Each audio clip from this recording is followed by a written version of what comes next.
Chers amis, bonsoir. Quel immense plaisir et quel privilège de vous retrouver pour notre rendez-vous habituel Culture, l'autre regard. Merci de nous accueillir chez vous. Le monde est en train de découvrir, horrifié, la nature criminelle et nazie du régime sioniste, comme s'il s'agissait de quelque chose de nouveau, or que nous, Algériens, sommes bien placés pour savoir que le fascisme est consubstantiel au colonialisme, il l'a toujours été et le sera toujours, même s'il est voué en dernière instance à finir dans la poubelle de l'histoire, ainsi que nous, peuple combattant et héroïque, nous l'avons précipité. Nous avons écrit des pages glorieuses et parmi ces pages, beaucoup ont inspiré des romanciers, notamment celui que j'ai le plaisir d'accueillir ce soir. Sans plus tarder, j'ai l'immense plaisir de vous présenter Monsieur Saïd Saad. Monsieur Saad, bonsoir. Bonsoir, Monsieur Diop. Je suis très content d'être avec vous ce soir. Je suis très très content. C'est un immense plaisir et de vous recevoir. Merci beaucoup. Et de vous avoir lu. Je rappelle que vous êtes journaliste, écrivain, auteur jusqu'à présent de 4 romans, Parfum d'une femme perdue, oui. Les tranchées de l'imposture, Les rescapés depuis là, depuis là pour lequel j'ai eu l'immense plaisir de vous recevoir. Oui. Et cette année, tout récemment, vous venez de publier un roman qui s'intitule La gloire des vaincus, préfacé par l'écrivain Abdelrahman Makhlouf, et qui retrace justement une des pages glorieuses que j'ai mentionnées tout à l'heure, à savoir l'insurrection de 1871. 1871, oui. C'est une page glorieuse de l'Algérie, mais malheureusement, elle n'est pas très connue. En 1871, il y a eu donc cette révolution qui a véritablement ébranlé l'État français. Alors, juste un petit rappel historique. 1871, la France est défaite par la Prusse. Il y a eu donc l'encerclement de Paris. Les Parisiens ont été encerclés, affamés. Toutes les voies terrestres et fluviales étaient coupées. On les a réduits donc à la famine et ils ont dû signer un armistice.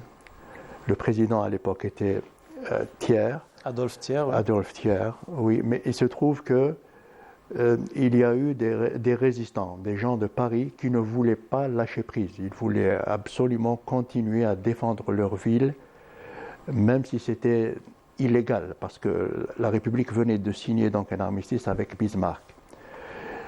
Et dans ce contexte, la France était affaiblie. Il faut rappeler aussi, et c'est très important, les années 1866 et 1867 étaient des années terribles pour les Algériens. Absolument. Terribles. Il y a eu des phénomènes naturels. D'abord, il y a eu une sécheresse atroce. Il y a eu des sauterelles, l'invasion des sauterelles, un tremblement de terre du côté de Blida, la typhoïde, le choléra, le typhus. Les Algériens ont perdu entre 400 000 et 500 000 personnes, c'est-à-dire à l'époque près d'un dixième de la population. Voyant que l'État français était affaibli après la défaite, il y a eu cet espoir de reconquérir la liberté. Alors ça a commencé à Souk-Ahras. Comment que ça a commencé à Souk-Ahras? Des Algériens donc, qui étaient enrôlés dans l'armée ont refusé d'aller combattre en dehors de l'Algérie, d'aller combattre par exemple contre la Prusse. Ils ont déchiré leur ordre d'appel et il y a eu donc des insoumissions, des éclats comme ça, des conflits. Puis ça s'est transféré aussi à Borar et un peu partout. Et c'est grâce à un grand chef, Cheikh El-Mokrani, qui a rassemblé donc ce peuple, qui sont descendus donc dans la plaine et qui ont essayé, en rassemblant toutes leurs forces, de repousser ces chrétiens, ces colons qui accaparaient toutes les richesses de l'Algérie. Alors, vous retracez justement cet épisode-là, oui, de manière romancée, et vous faites intervenir plusieurs regards. Oui. Moi j'aime beaucoup écrire dans le style histoire romancée. Ce sont des faits réels Les personnages historiques sont réels, par exemple Guédon.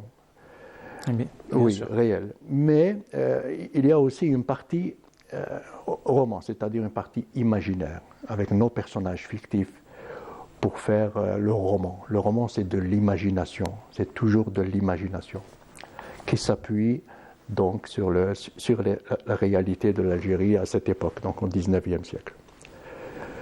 Ce livre, La gloire des vaincus, est inspiré de 2 romans qui m'ont particulièrement touché et bouleversé. D'abord, Fils de dragon de Pearl Buck. C'est un des chefs-d'œuvre de cette auteure américaine, Pearl Buck, qui a écrit beaucoup d'ouvrages, qui est prix Nobel de littérature donc en 1938. Elle a écrit plusieurs romans, notamment Pivoine, Impératrice de Chine, La dernière femme de Yuan. La terre chinoise et Fils de dragon. Ça vous montre comment les Chinois vivaient librement, paisiblement, même pauvrement. Elle dit, nous étions en train de construire des routes, des hôpitaux, des écoles pour nos enfants quand on a été envahi par l'ennemi qui vient de l'autre côté de la mer. Eux étaient en train de construire à ce moment-là des canons, des chars et des engins qui pouvaient faire éclater un village en une seconde. Et d'ailleurs, vous retracez dans votre roman, on va y arriver, hein, cette dissymétrie technologique. Oui. L'autre roman dont je m'inspire pour cette œuvre, c'est Bel Ami de Maupassant. Maupassant est un novelliste. C'est l'un des plus grands novellistes de France. Mais il a écrit quelques romans, 5 ou 6, dont le plus beau, le plus célèbre aussi. Hein. Le plus célèbre, c'est Bel Ami, donc écrit en 1885. Bel Ami, c'est quoi? C'est un journaliste qui vient de terminer son service en Algérie, qui rentre à Paris, qui est sans le sou. S'il peut manger à midi, il ne peut pas manger le soir. Il cherche une occasion de s'accrocher à la... Et de faire carrière. Oui. Mais... Il rencontre un ancien ami donc, qui était rédacteur en chef. Il l'engage dans un journal.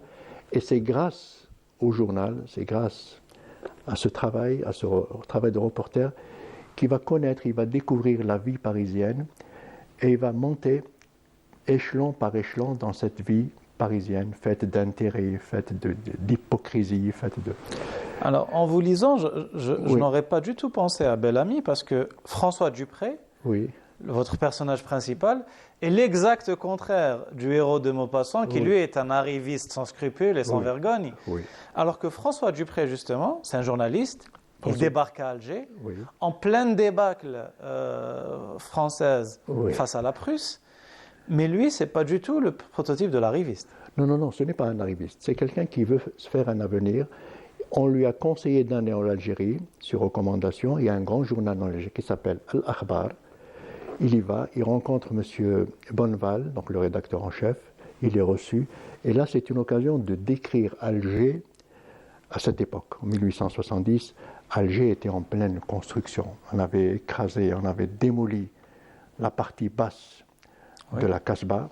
Et d'ailleurs, vous montrez une scène poignante où les pèlerins rentrent de la Mecque pour trouver... Parce qu'à l'époque, pour faire le pèlerinage, c'était à peu près 3 mois, l'aller-retour.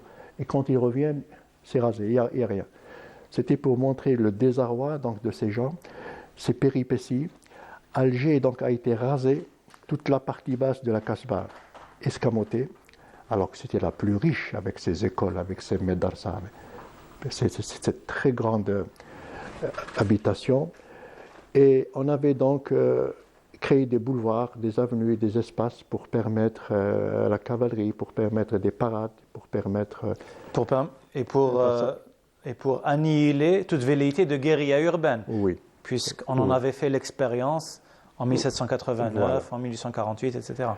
Et ce François donc, arrive, il est ébloui par la beauté de la ville, donc un côté arabo-mauresque et puis un style européen avec ses grands boulevards, des églises, des espaces verts, des écoles, des instituts, avec le grand jardin d'essai, à l'époque qui était construit donc en 1863, la gare ferroviaire, l'opéra, c'est la description d'Alger. Il est reçu par ce rédacteur en chef qui lui dit bonjour. connaissez-vous l'Algérie? Ah non, monsieur, justement, non, c'est à partir de quelques bribes, comme ça, des informations, des rapports militaires. Eh bien, il lui dit, ce dont nous avons besoin, monsieur, c'est l'Algérie profonde. C'est quelqu'un qui va à l'intérieur du pays et qui nous raconte, qui nous décrit comment ça se passe. Les lecteurs aiment ça. Et là, c'est le directeur, Truchel. Oui, oui, Truchel. Tiens, je vais vous proposer, puisque demain arrive un paquebot de France qui ramène donc les Alsaciens, allez faire un tour et ce sera votre premier reportage. Et c'est là où il va découvrir comment la presse coloniale, Voilà. vend l'Algérie comme un nouveau départ et une rédemption Voilà. après la débâcle, et deux, comment on fabrique de toutes pièces des témoignages. Très bien, ça a toujours été comme ça. C'est toujours des mensonges. Bismarck, quand il a accepté de signer l'armistice avec Thiers, il a retranché, il a enlevé à la France deux grandes régions, l'Alsace et la Lorraine. Il leur a dit, ceci nous appartient et ce sera votre impôt de guerre. Parce qu'il faut payer la guerre, il faut payer le prix. Ce sera prussien, parce qu'à l'époque l'Allemagne n'existait pas, c'est la Prusse. Les habitants de l'Alsace et de Lorraine, ceux qui veulent rester, vont devenir allemands automatiquement. S'ils veulent rester français, ils ont 48 heures pour prendre leurs affaires et partir. Je ne veux pas les voir ici. Et ils étaient nombreux, monsieur. L'Alsace, c'est une grande région. La Lorraine aussi. C'était des centaines de milliers, à l'époque, c'est beaucoup, hein, des centaines de milliers d'habitants. Où les mettre? Tous les regards étaient tournés vers l'Algérie. On va les mettre en Algérie. On va leur donner des terres. On va leur construire des fermes. On va les protéger par l'armée. On va leur amener de l'eau. C'est un paradis. Oui. C'est comme ça qu'ils... Mais ces terres... À qui les 30 ans? À qui appartiennent? Aux indigènes.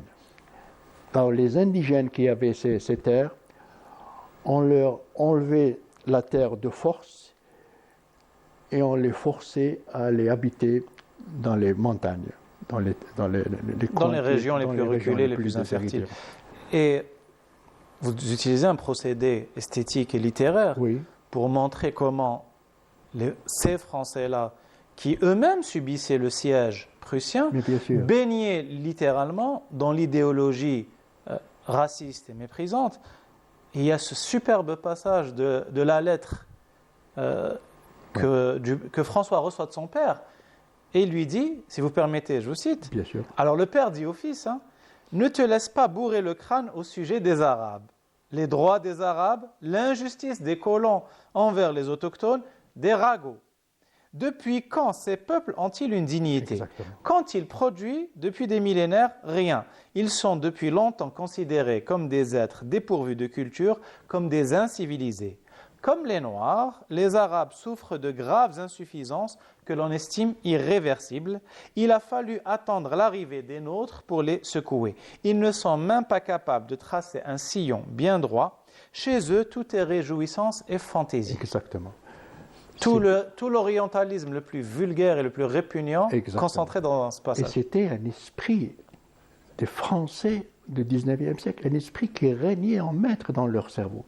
L'arabe était démuni, l'arabe était physiologiquement et naturellement dépourvu de capacités. C'est comme le noir, quand ils décrivent le noir. Oui, là on retrouve Porot, Carothère, c'est tout ce qu'on appelait l'école d'Alger. Voilà, donc François engagé, il va au port d'Alger et il voit venir donc un grand bateau avec des gens encore sous le coup de l'émotion, des enfants, des parents, des vieux, des vieillards qui descendent et ils sont perdus. Hein, ils regardent dans le ciel. Qu'allons-nous devenir? Et ils sont réconfortés par ceux qui étaient venus avant.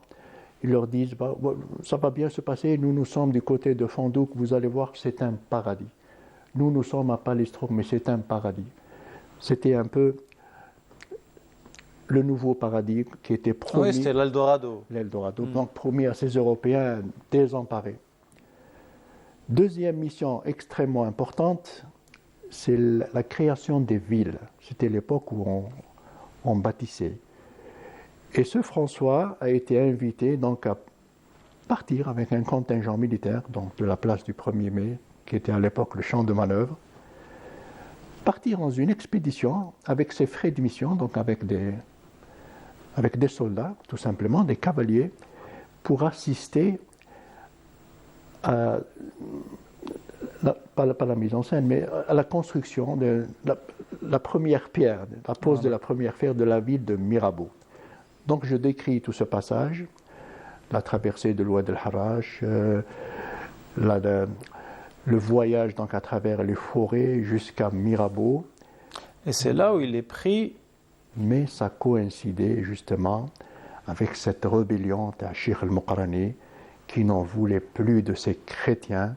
C'était un peu la guerre entre chrétiens et musulmans. Oui, puisqu'il y a aussi l'appui de Cheikh el-Haddad. Oui, Et donc, le djihad prend aussi un caractère. Voilà, vous avez dit le mot, c'est le djihad, c'était la guerre sainte, libérer nos terres des chrétiens. Et en tant que procédé littéraire, vous changez de perspective et on passe de François Dupré à Qassi Oumziane. Voilà, c'est très bien. C'est comme dans un film, vous voyez une caméra branchée et puis tout d'un coup, cette caméra balaye un autre pan. C'est une beauté, c'est une technique cinématographique et aussi dans le roman, c'est la même chose. Certes. Le cinéma, c'est l'image. Le cinéma, c'est la puissance de l'image. Quand on vous montre une image de quelqu'un en guenille, affamé, avec plein de blessures sur la bouche et sur le ventre, ça veut tout dire. Les Chinois disent une image vaut 10 000 mots. Le roman, non. Le roman, c'est le détail, c'est la description, parce que nous n'avons pas l'image. C'est rendre le sang, rendre la situation, l'effet psychologique de ces personnes. La multiplication des points de vue aussi. Voilà. C'est une femme qui attend son mari, les larmes aux yeux, ce retour de la guerre. Tous les jours, il regarde s'il y a des gens qui reviennent du front. Donc, ils sont pris au piège et c'est comme ça que, finalement, il est kidnappé par les Moudjahidines. François est kidnappé par les Moudjahidines. Oui, c'est-à-dire qu'il sort du camp, il va se promener et là, il y a une très belle description de camp qui vient de subir une razzia donc par un officier. Justement, il découvre les horreurs de la mission civilisatrice. Oui. Et il n'en revient pas. Mais il dit, qu'est-ce que je fais ici? Ce n'est pas possible. Tout ce qu'on lui avait chanté en ville trouve son contraire. Son démenti. C'est pas possible, des gens éventrés. Une colline pleine de 3000 ou 4000 cadavres. C'est inimaginable. Des enfants qui sont percutés, leur tête est fracassée contre des troncs d'arbres. Et ça s'amoncelle comme ça, des enfants, des bébés. Il n'en revient pas. Il a une seule idée en tête, en rentrant à Alger, c'est de déposer sa démission. Il dit, je ne veux plus travailler pour une France qui dit, nous sommes la démocratie, nous apportons la civilisation dans ces pays, alors qu'il venait de voir de ses propres yeux des tableaux d'une horreur indicible. Voilà. Mais au préalable, il commet, si je puis dire, un premier article où il dénonce ces exactions. Parce il est soutenu par son directeur. Oui. Néanmoins, ça ne marche pas. Après moult pression, le directeur est limogé et lui-même est poussé vers la porte. Parce que son article est lu à l'Assemblée générale et les gens disent comment peut-on faire passer un article comme ça? Il est critique et il porte préjudice à la politique de... Il porte atteinte à l'œuvre civilisatrice. Voilà, à l'œuvre civilisatrice de la France. Alors, on va poursuivre l'exploration de ce roman, et notamment on va suivre notre jeune héros, Qassi Oumziane, qui a de qui tenir d'ailleurs et qui a lui aussi, qui est le digne héritier de son père. Cependant, si vous permettez, Monsieur Saïd Saad, on va faire un petit intermède et quitter un petit moment la gloire des vaincus pour notre minute mélomane que nous allons découvrir ce soir ou redécouvrir avec la sublime Fayrouz et Zahratul Mada'in. Je vous laisse apprécier. Et je reviens vers mon invité Saïd Saad et son très beau roman La gloire des vaincus. Nous parlions donc de Qassi Oumziane. Il a 16 ans au moment où on le découvre dans le roman. Il a perdu son père tombé en martyr dans les combats à Fort National. Et lui-même et sa famille, Rassi et sa famille, ont été chassés de leur région d'origine, les Ouadias. Et vous mentionnez une statistique terrible, 1800 oliviers coupés et des centaines de villages brûlés. C'est ça la razzia. C'est ce que je reviens à ce que disait Bugeaud. Inutile de courir derrière ces Arabes. Empêchez-les de semer, de planter, de récolter, brûler leurs récoltes. C'est ça la razzia. Quand la razzia passe... Faites comme Cavaignac au Sbeha, enfumez-les comme des renards. S'ils résistent, faites comme Cavaignac, enfumez-les comme des... Voilà. C'est ça la razzia, c'est 1800 oliviers coupés. Quand vous coupez un olivier, vous coupez la vie à ces combattants, à ces campagnards, à ces montagnards aussi. Et donc on va suivre Rassi qui va prendre les armes. Et à ce moment-là, on est frappé justement. Vous parliez de Pearl Buck et vous parliez des guerres de l'opium que l'Angleterre a imposées à la Chine, justement grâce à sa supériorité technologique et ses canons de plus longue portée. Voilà. Et les combats sont meurtriers, vous les décrivez magnifiquement, vous décrivez très bien la férocité des affrontements et vous décrivez comment, malgré leur bravoure, les Moudjahidines ne peuvent rien contre la supériorité technologique de l'armée coloniale. Et vous dites, je vous cite et je vous laisse rebondir là-dessus, que pouvait faire un mousqueton, une épée ou une hache face aux 75 mm et aux 105 mm? Oui, c'était une armée régulière, c'était la deuxième puissance mondiale. Il ne faut pas oublier. Hein. Vous savez ce que c'est une armée. Oui, à l'époque. Vous savez ce que c'est une armée régulière. Donc artillerie, Spahi, chasseurs alpins, avec des ordres, tout est mis en marche. Tout est bien huilé. Exactement. En face, donc les Français étaient 86 000, selon le gouverneur général Paul Guédon à cette époque. 86 000 armés jusqu'aux dents. L'état de siège a été décrété parce que les montagnards étaient arrivés à l'Ahdaria, Palestro. Ils convergeaient donc vers Alger. État de siège, état d'alerte, 200 000 Algériens. Les Français disent que c'est la révolte des Kabyles, mais c'est faux, messieurs. Ce n'est pas la révolte des Kabyles, c'est la révolte d'un peuple, du peuple algérien. C'est parti de Soqaras, vous avez Skikda, donc toute la partie de la Kabylie, Larouat, Ouergla, mais c'est énorme, Cherchel, 600 km de front, d'est en ouest, 760 km de front du nord au sud. Ce n'est pas la Kabylie, messieurs, c'est toute l'Algérie qui s'est révoltée. Ça s'appelle en kabyle Romi, c'est mort aux chrétiens, mort aux Romis. Ils n'en pouvaient plus. Malheureusement, ils étaient mal équipés. Les gens allaient avec des pierres, avec des gourdins, des épées, rarement, très rarement un fusil rouillé. Et j'ai décrit cette abnégation, cette farouche détermination de ce jeune Rassi qui, au moment où d'être enrôlé donc, avec les Moudjahidines, on lui dit « Mais vous êtes trop jeune. » Et il ment sur son âge. Vous avez quel âge? Et lui, il est tellement... Moi, j'ai 18 ans, et puis j'ai une arme. Pourquoi il dit j'ai une arme? Parce que c'est l'arme de son père. Oui. C'est pour augmenter ses chances d'être enrôlé. Alors il regarde, d'accord, alors on part très tôt. Hein. On lui donne un cheval, et là je décris le jour qui se lève. C'était une journée paisible, hein, de mars 1871, parce que la révolution de 1871, elle a été très courte dans la durée. Elle n'a pas duré. Mars jusqu'en décembre, janvier 1872. Très courte, mais extrêmement meurtrière. 3600 soldats français morts. Les pertes du côté indigène, innombrables. Inconnues. Vous savez ce que c'est inconnu? C'est très grave. C'est-à-dire que innombrable. On ne peut pas imaginer là. Inconnu. Ils ont marché donc dans le sens de l'Est, ils venaient sur Alger, ils sont arrivés à Falestro, commencé à brûler des fermes, ils ont fait ce qu'ils ont pu, hein, mais malheureusement, ils ont été arrêtés à Alma qui est actuellement Boudoua. Hein. Et l'un des passages phares qui montre qu'ils ont fait ce qu'ils ont pu, notamment à travers votre personnage, puisque comme le dit si bien Lukács, tout doit passer par les personnages et les personnages en action. Vous dites, le Charleville de Qassy pouvait tirer 3 coups par minute, ce qui est tout à fait dérisoire face à l'artillerie coloniale. Et ailleurs, dans un moment très fort du combat, vous écrivez plutôt, la fatigue commençait à se faire sentir et le Charleville, c'est-à-dire la marque du fusil, et le Charleville commençait à se faire, et le Charleville était difficile à manier.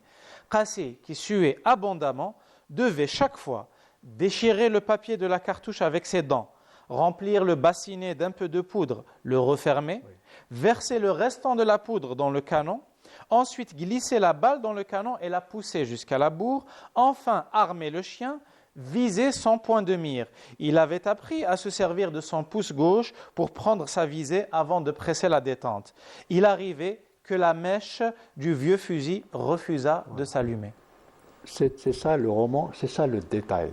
C'est pour vous montrer ce travail difficile, méticuleux, difficile, au moment où les canons sont en train de tirer dessus. Comment réparer une mèche, comment essayer de bourrer dans ce bassinet. C'est ça le détail dans le roman parce qu'on n'a pas l'image. Un autre aspect aussi, c'est cette détermination de Qassy. Sa jeunesse qui est, ses marches, manque de logistique, la famine aussi commençait à être fatiguée. Le roman, c'est ça. Dans la réalité, il y a eu le 5 mai 1871 la mort d'El-Moqarani, qui était à la tête donc de 3000 cavaliers, ça c'est le réel, qui a été abattu par une colonne du général Sauzet du côté de Ain Bessem, près de Bouira. Al-Moqarani donc n'a pas vécu, c'est-à-dire il a vécu juste 2 mois de guerre, mars, avril, mai, et à partir du 5 mai, quand le chef est abattu, c'est le tournant de cette tragédie. Il a été remplacé par son frère, Boumazrag, mais les combats ont perdu beaucoup en intensité, les gens étaient fatigués, les populations, les combattants étaient décimés donc avec cette arme lourde qu'est le canon. La France donc a réussi à faire barrage à ces montagnards qui affluaient de partout, de chaque montagne, de chaque piton, les gens descendaient pour combattre le colonialisme. Donc on a fait barrage, et puis on a essayé, les Français ont commencé à reprendre du terrain, à massacrer les villages, mais alors d'une façon terrible qu'on ne peut pas exprimer par les mots. Les villages étaient incendiés, et à la fin de la guerre, donc en 1872, les derniers résistants ont été arrêtés. Boumazrag a été arrêté donc en janvier 72. Qu'est-ce qui s'est passé à votre avis? Il s'est passé la chose suivante. La France a dit donc à ces montagnards, vous allez payer le prix de la guerre, le prix du sang. Comment payer? Ceux qui avaient un peu de sous, on leur extorque les sous, sinon c'est les terres. Expropriation des terres. C'était des centaines de milliers d'hectares enlevés aux Algériens. C'est-à-dire déjà la pauvreté elle est là, et là c'est encore terrible. Et puis il y a eu l'exil. Oui, la déportation en Nouvelle-Calédonie. Vous passez, tout le monde, tous les combattants passent au tribunal de Constantine et d'Alger. Et c'était des jugements comme ça. Expéditifs. À commencer à participer à l'insurrection, à participer, condamné à la déportation, condamné à la déportation, condamné à la déportation, pendant des mois et des mois. J'ai mis ça dans le journal, donc en François qui est en train de lire et il voit dans un article les résistants, les derniers résistants qui ont survécu, donc qui ont été arrêtés par la France, ont été déportés ou condamnés à la déportation. Et ce qui est bien, j'ai eu cette idée, vous savez que les communards, ceux qui ont résisté en France, à Paris, on parlait de cette résistance farouche des Parisiens qu'on appelle les communards, qui ne voulaient pas donc, qui ne voulaient pas se rendre, eh bien, eux aussi ont été condamnés à la déportation. Oui, et ils ont rencontré une femme Ousmane. Louise Michel, oui. Louise Michel. C'est la première femme qui a été. Et j'ai imaginé des bateaux prisons qui venaient du Havre, qui allaient donc vers la Nouvelle-Calédonie. Ils ont fait une escale à Alger pour prendre ceux qui venaient d'être condamnés donc à Constantine, qui venaient d'Al-Harraj de Maison Carrée, enchaînés avec des gardes à droite et à gauche, et qu'on emmenait comme ça, qu'on mettait dans le bateau. Et c'est dans cette soute de bateaux, c'était des bateaux, c'est comme des cages à Lyon. Hein. On ne pouvait pas marcher, c'était le sombre, on ne pouvait pas monter au pont, c'est interdit. Ils étaient enchaînés dans ces cages, donc entre les barreaux, des Parisiens qui examinent d'une façon un peu étrange ces Arabes. Et c'est ça qui est frappant. J'ai beaucoup apprécié ce passage où on voit ces communards qui étaient censés, affronter eux-mêmes l'envahisseur prussien, et de deux, faire face aussi à la trahison d'Adolphe Thiers, parce que des historiens aujourd'hui ont largement documenté le fait que Thiers a passé un pacte avec les Prussiens afin d'écraser la commune, parce que c'est une tradition française de faire le choix de la défaite. Voilà. Voilà. Ça a été la même répète. chose en 1940 avec Voilà. le Front populaire. Exactement, c'est répétition. Voilà, d'histoire. c'est-à-dire ce qu'on a appelé la drôle de guerre, c'était tout simplement une capitulation. Mais ces mêmes communards, en fait, soit ceux qui étaient dans la commune et qu'on a envoyés en Algérie pour s'en débarrasser, communards en Algérie et communards en France, pardon, ils sont devenus latifundiaires et féodaux en Algérie, ou bien ceux qui étaient déportés quand même se permettaient de poser un regard condescendant sur ces Arabes, sur ces indigènes. Et il y a le personnage de Ammar qui comprend le français, qui n'en peut plus et qui finit par leur répondre. Voilà. Parce que pour eux, ils se demandent, mais qu'est-ce qu'ils peuvent bien faire ici, ces gens-là? Ils ont dû voler, ils ont dû... Et Ammar était en train d'écouter. Ce doit être des voleurs. Ça, c'est un dialogue entre eux. Oui. C'est pas des poules qu'ils ont volées pour être condamnés à la déportation. C'est pas des poules. Et puis il y a cette explosion d'Ammar qui frappe donc de son poing. Nous sommes pour la liberté, nous sommes des Amazirs, nous sommes des Algériens, nous sommes les fils d'Abdelkader. Et c'est comme ça que se sont tissés des liens d'amitié, de reconnaissance, de respect. C'est un peu imaginaire parce qu'en réalité, il y avait le problème de la langue. Ça, c'était une barrière. Mais j'ai fait en sorte que quelqu'un entre eux pouvait parler, s'exprimer. Oui, c'est tout à fait vraisemblable. D'ailleurs, Louise Michel elle-même, on a documenté les liens qu'elle a eus avec des déportés algériens. Et Boumazalak donc, a été déporté en 1872 jusqu'en 1904, monsieur. Jusqu'en 1904, il a été relâché. Il est venu après 6 mois de voyage. Il voulait voir ses parents, mais malheureusement, il est décédé en 1905, juste une année après, et il est enterré au cimetière de Belouizdad, à Bellecour. Alors, en vous lisant, et je rejoins totalement l'avis de l'écrivain et éditrice Malika Chalal, que je salue, on ne peut pas ne pas faire le parallèle avec ce qui se passe aujourd'hui en Palestine.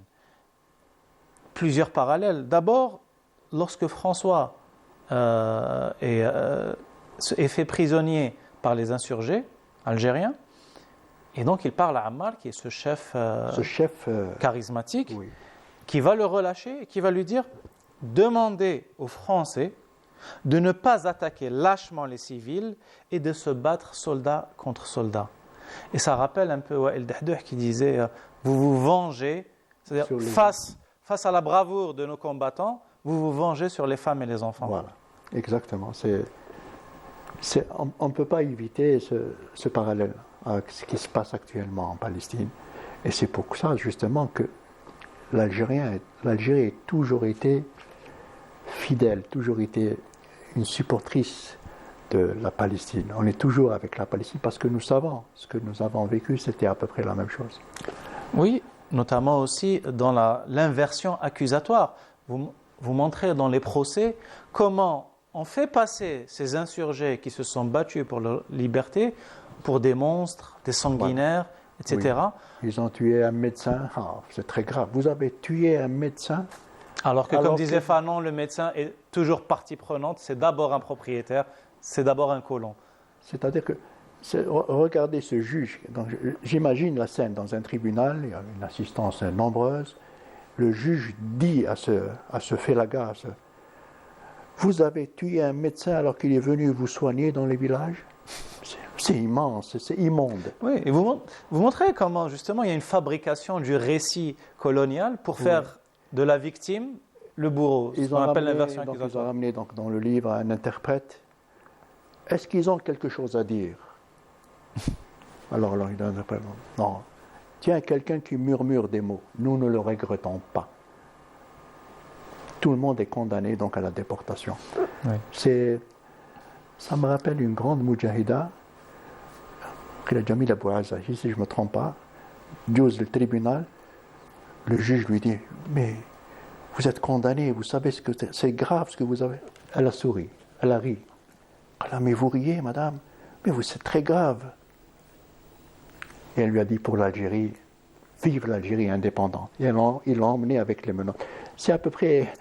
Oui, c'est le même esprit. C'est ce courage extraordinaire. Au moment où vous êtes condamné, vous riez. Vous narguez l'ennemi. Vous narguez. Et alors le juge, il dit, mais vous riez, mais c'est très grave, madame. Et elle lui dit, vive l'Algérie indépendante. Vous voyez, c'est un peu... Oui, et on va, dans une conversation mondaine, vous illustrer cette inversion accusatoire qui est propre à l'idéologie coloniale et qui érige la répression des insurgés en droit de se défendre. Oui. Oui. Et ça me rappelle un peu cette phrase au sujet de la propagande sioniste. Chaque accusation est une confession. Exact. Mais Israël actuellement dit, nous sommes constamment agressés. Nous sommes constamment agressés et les États-Unis disent, d'accord, Israël a le droit de se défendre. C'est la même chose. Alors justement, puisqu'on parle de propagande et d'idéologie coloniale, c'est le moment de notre livre de chevet que nous allons découvrir ensemble après le jingle. À tout de suite.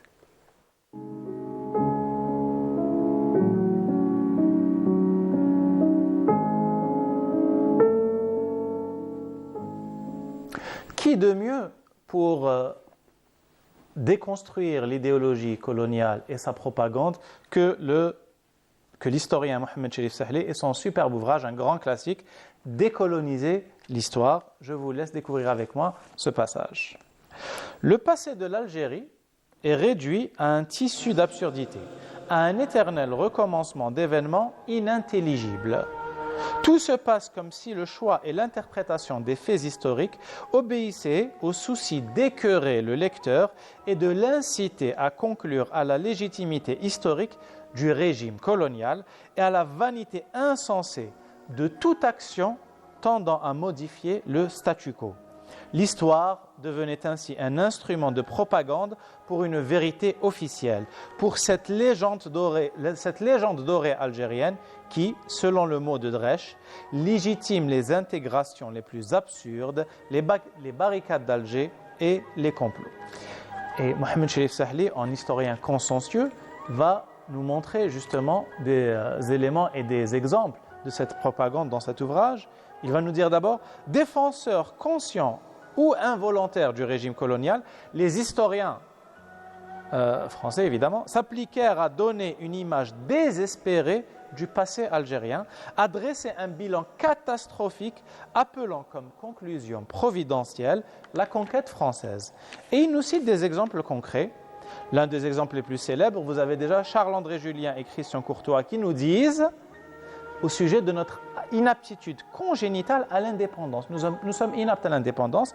Ces messieurs nous disent, aussi loin que l'on remonte dans l'histoire de l'Afrique du Nord, tenez-vous bien, on constate que tout se passe comme si elle était frappée d'une inaptitude congénitale à l'indépendance.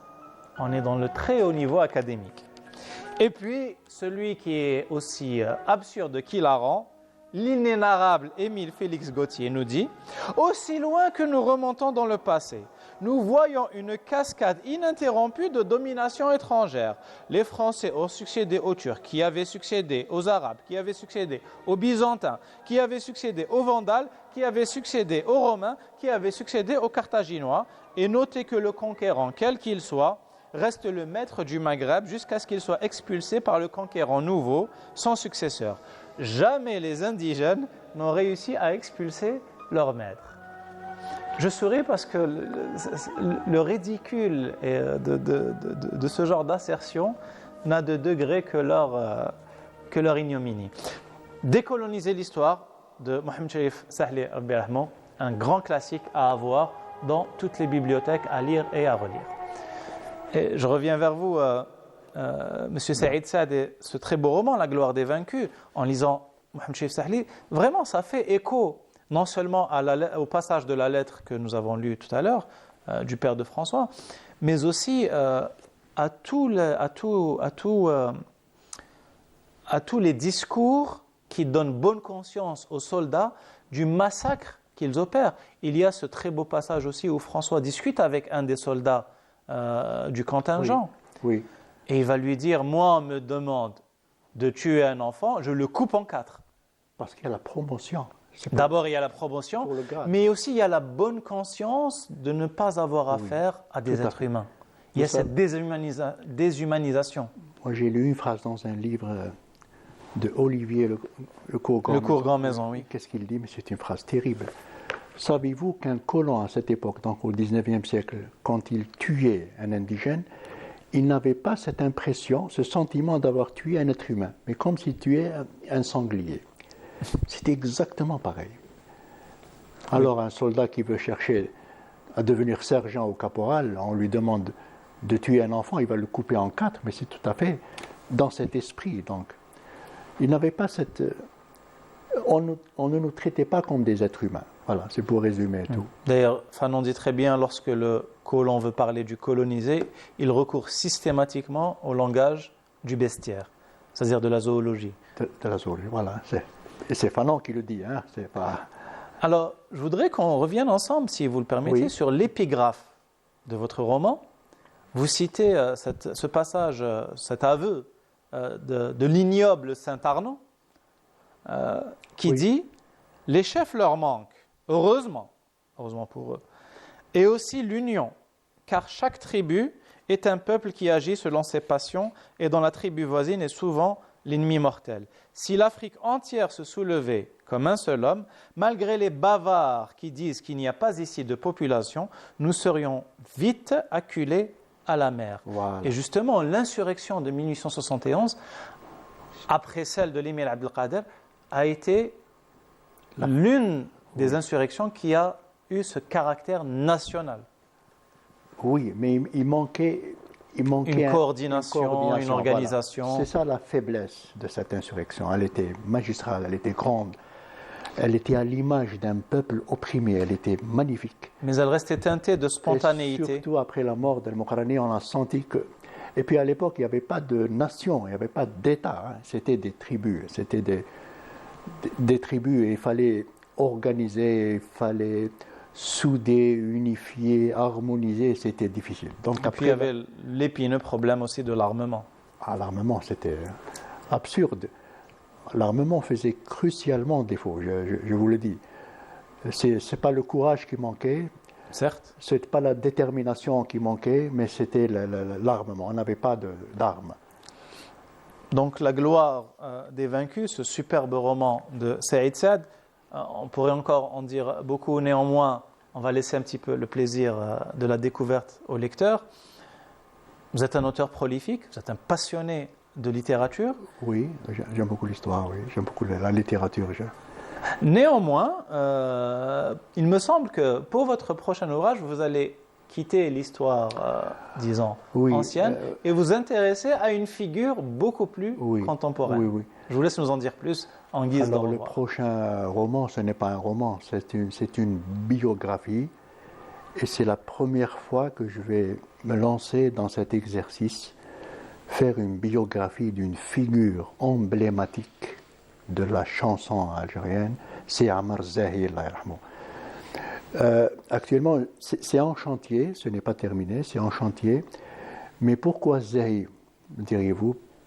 Eh bien, tout simplement parce que Zahi a créé un mode nouveau dans la chanson. C'est le zahisme. Et j'ai constaté que 8 ans après sa mort, les jeunes sont avides de connaître Zahi. Cet amour pour Zahi, au lieu de ralentir avec les années, au contraire, il se développe. Vous n'avez qu'à visiter Alger et à faire attention à ces affiches. Partout, vous avez Zahi. La dernière, je crois que j'ai vu un superbe dessin, un portrait de Zahi du côté des Trois Horloges. Les gens se rassemblaient, regardaient, prenaient des photos. C'était une liesse. Zahi ne laisse pas les jeunes indifférents, même pour les jeunes qui sont venus après. Comment est venue cette idée d'écrire une biographie de Zahi? Parce que moi, je ne connais pas Zahi personnellement. Ce sont des gens qui me l'ont proposé. Alors ma première réaction a été je voudrais bien le faire, mais je ne connais pas la personne.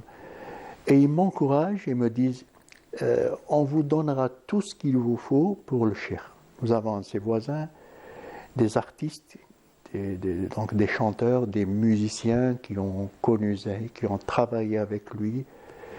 Et c'est après ces rencontres que j'ai commencé à connaître Zahi, qui est une figure, mais alors exceptionnelle, sur la scène artistique nationale.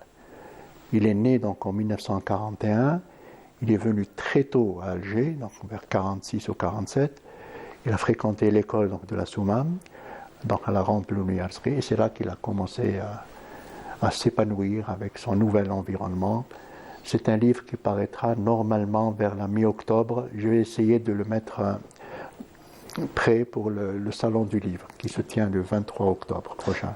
Nous avons hâte de découvrir cela, d'autant plus que finalement vous ne vous éloignez pas tant que ça de votre domaine de prédilection, à savoir l'histoire, puisqu'on ne saurait suffisamment vanter le rôle du Chaabi dans la résistance. Oui. Le Chaabi a joué un grand rôle dans la résistance. Le Chaabi a toujours chanté le courage, la vaillance du peuple algérien. Et souvent, si vous avez remarqué, la chanson était contrôlée. Dans les fêtes, par exemple, on avait toujours des traducteurs qui travaillaient pour les Français pour interdire, pour essayer de contrôler le texte, parce que c'était toujours un appel au djihad. C'est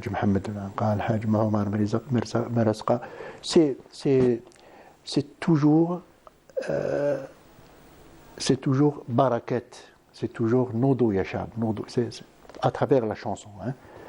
Et quand vous lisez certaines chansons de l'époque, des fois on a la chair de poule. La France a toujours voulu contrôler ce qu'on fait, par la création d'abord, donc on revient au 19e siècle, par le bureau des Arabes. Oui, les bureaux arabes. Les bureaux arabes. Pourquoi les bureaux arabes? Parce que les indigènes étaient éloignés, vivaient loin des Européens. Les Européens ont écarté, donc après avoir pris leurs terres, on les écarte. Ils ne vivent pas avec nous. Mais il faut les surveiller. Comment les surveiller? Savoir ce qu'ils font, savoir ce qu'ils pensent, savoir s'ils ont des projets. Mais comment? On a créé les bureaux arabes. Oui. Et on a mobilisé tout un bataillon d'ethnologues et de... Un officier flanqué d'un interprète, parfois d'un ethnologue, etc. Oui. Parfois l'officier lui-même avait des prétentions ethnologiques et on avait des officiers qui étaient aussi auteurs. Pour contrôler les mariages, pour contrôler les déplacements, pour contrôler ce qui se dit, pour contrôler les projets, voilà. Et pour vous déplacer à l'époque d'un lieu, par exemple d'Alger, si vous allez à Bouira rendre visite à un frère ou un cousin, vous devez passer par le bureau arabe, l'informer, donner l'identité donc, de la personne chez qui vous allez et être autorisé par l'officier. C'est ça le bureau arabe. La gloire des vaincus, mais surtout gloire aussi aux martyrs et aux révolutionnaires qui ont liquidé justement cet ordre oppressif, colonial et d'apartheid.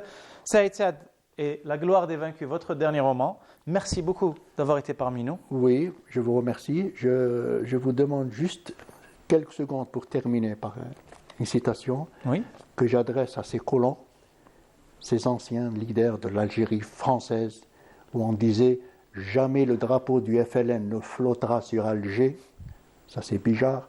Je leur dis à tous ces gens, vous pouvez détruire toutes les fleurs d'Algérie, mais vous ne pourrez jamais empêcher le printemps de refleurir. Salam alaikum. Comme ça, là. La gloire des vaincus de Saïd Saad, très beau roman que je vous recommande vivement. J'espère que qu'on a fait alaykoum, Inch'Allah. Merci d'avoir été parmi nous. Je vous souhaite une excellente fin de soirée. Et comme d'habitude, je vous dis à très bientôt.